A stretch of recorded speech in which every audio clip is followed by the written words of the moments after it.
Bonjour. Les modalités de la vente de voyages online sont directement inspirées des règles générales de la vente à distance. Le Code du tourisme autorise parfaitement, depuis la loi de 2009, la conclusion de contrats de vente de voyages en ligne. Le cybercommerçant doit d'abord prendre soin de s'identifier parfaitement et de donner toutes les caractéristiques des voyages qu'il met à la vente.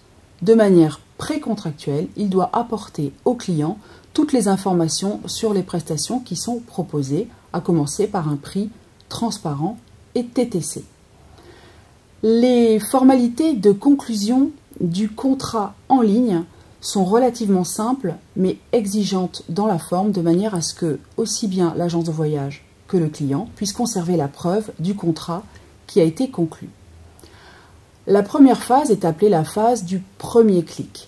C'est celle au cours de laquelle le client va choisir le produit, valider les informations qu'il confie à l'agence de voyage en ligne, vérifier les renseignements personnels qui le concernent et qui vont constituer la base du contrat.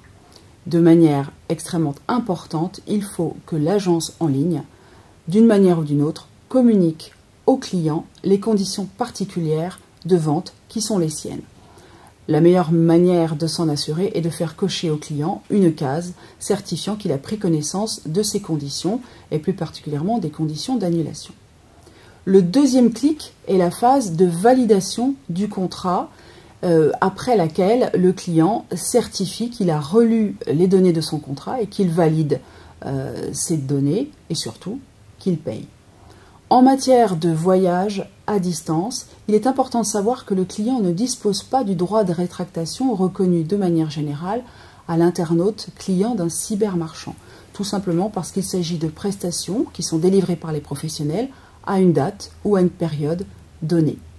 Le cybermarchand devra également veiller à la conservation, à la protection des données que le client lui aura confiées, en donnant à ce dernier le droit d'accès, le droit à l'oubli et le droit de modification de ces données.